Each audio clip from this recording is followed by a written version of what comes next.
The internet has taken over the world and accelerated the rate and ease in which both legal and illegal goods can be traded. Silk Road was a dark web black market started in 2011, and it was the first successful online black market that used the Onion router, also known as Tor, which is used to access the dark web. The dark web is the most hidden and hard to access layer of the deep web, which the deep web makes up over 90% of all the web pages that exist on the internet. The deep web isn't as scary as many people think it is. In fact, much of it is stuff that you access and are familiar with in your normal daily life. Bank account sites, medical pages, and even the Google Doc that I'm using to write the plan for this video are all a part of the deep web.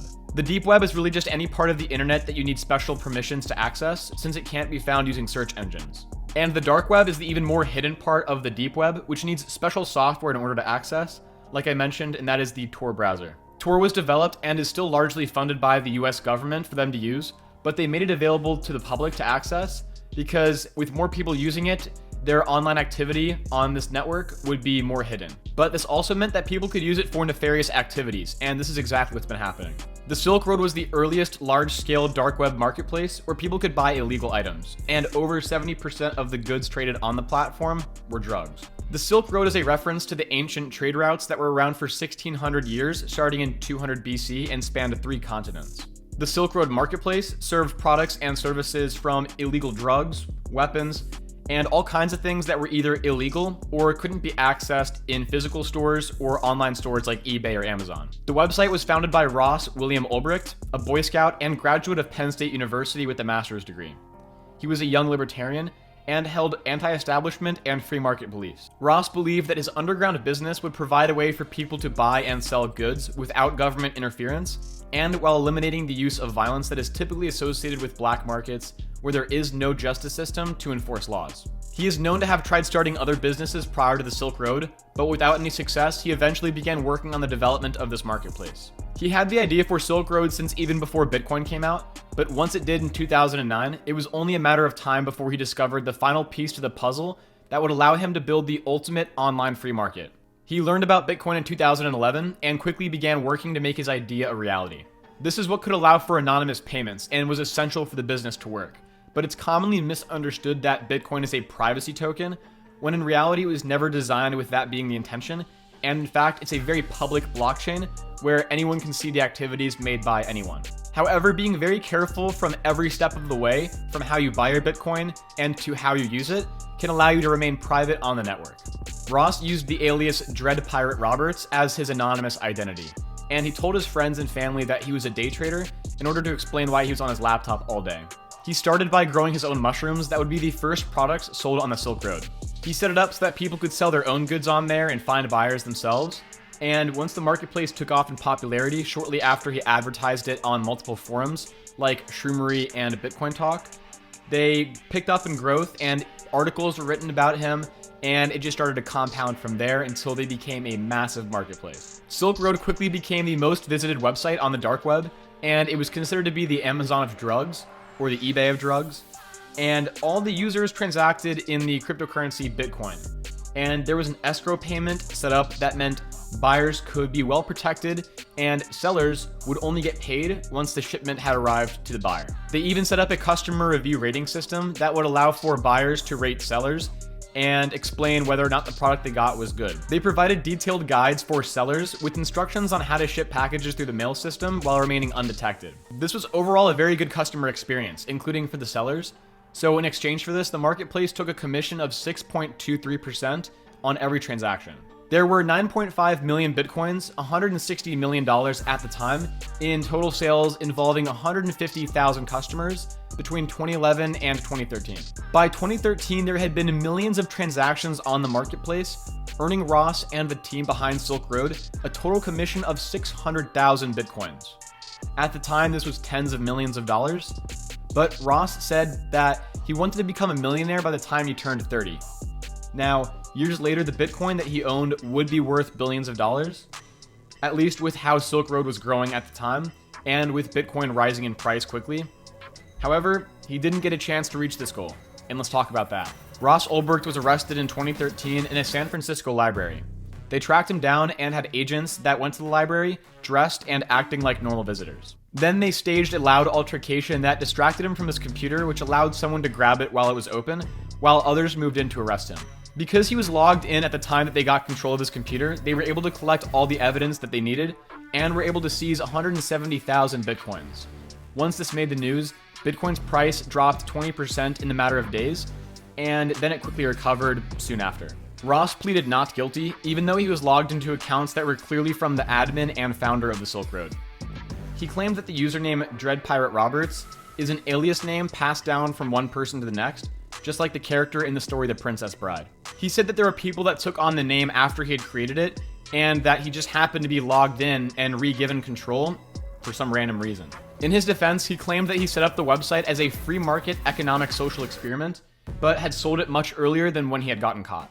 His defense efforts were useless, and if anything, they dug him a deeper hole, because he ended up getting convicted on charges of money laundering, drug trafficking, and running a criminal enterprise. He was also initially charged with murder for hire, but it was eventually dropped once a full inspection of the evidence concluded that no one's death had actually taken place, and it turned out that he had just gotten scammed for an assassination. Ulbricht received 2 life sentences plus 40 years, no parole. Now, was this too harsh? Some think it was, others think he deserved more.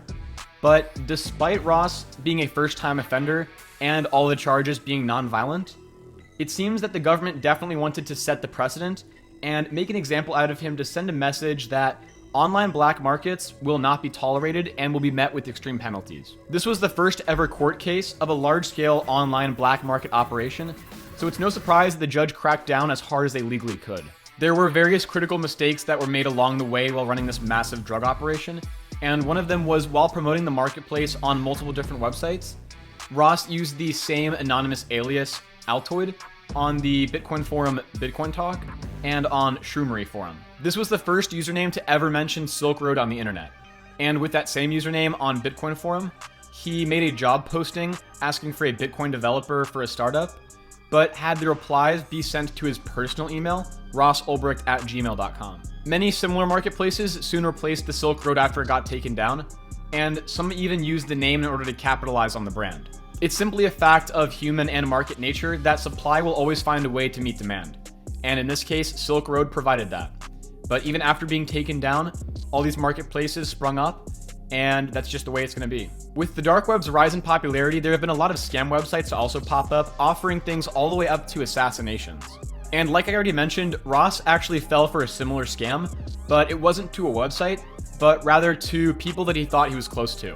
There's a really interesting twist in this story that involves people working inside of the investigation for the case to bust Silk Road.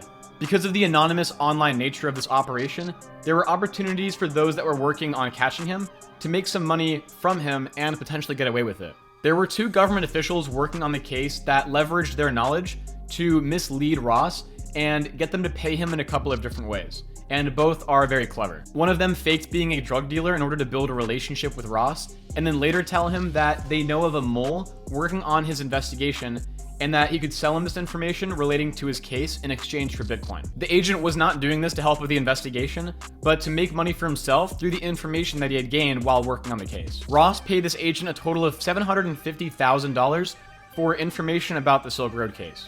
The second situation with a corrupt agent related to the arrest of one of Ross's moderators for the site. Moderators have access to certain funds in pending transactions that are waiting for confirmation of shipment in escrow. Since this second agent was involved in the arrest of this guy, he just needed to access the computer that had moderator permissions and then steal the Bitcoin off of the Silk Road website and then send it to his personal Bitcoin wallet. This agent stole a total of $350,000 in Bitcoin using the computer of what Ross thought was his moderator. And it was the computer of his moderator, and that made Ross believe that his coworker, his friend, had stolen from him, betrayed him, and then disappeared.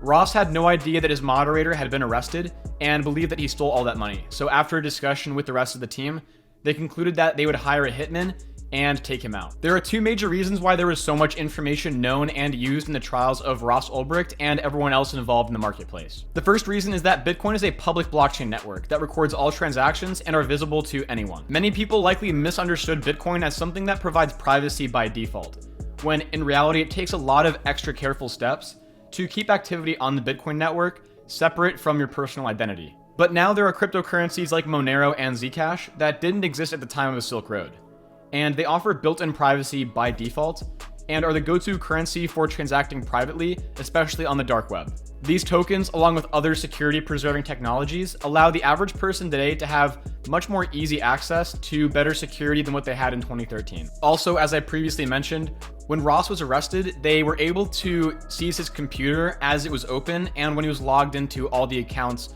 associated with the admin and the creator of Silk Road. This provided evidence that prosecutors used to prove that he was actually in control of the operation the entire time. The recovered chat logs also helped them discover that 2 agents working closely on the case had used Ross to make money for themselves and also compromise the investigation. Many hackers and security experts know about key shortcuts that can be a combination of 2 or 3 keys that could completely wipe the computer. Also, there could be something like a switch on the side of the computer that has tape over it and would set off a combustion inside of the computer that would completely destroy all hardware and any chance of recovering physical evidence. It's amazing to think that something as simple as a key shortcut that would take a fraction of a second to perform could have prevented a lot of information from getting out and would have minimized his sentence greatly. It's believed that Ross had some shortcut like this on his device, but it didn't matter. His digital trail led the authorities to his location in the library, and then when they set up a fake public disturbance, he got distracted and then they snatched his laptop with no chance of being able to execute this shortcut. Let me know in the comments below whether or not you guys think Ross got a fair trial or if his punishment was too harsh. If you guys enjoyed the video, hit that thumbs up, and I'll catch you later.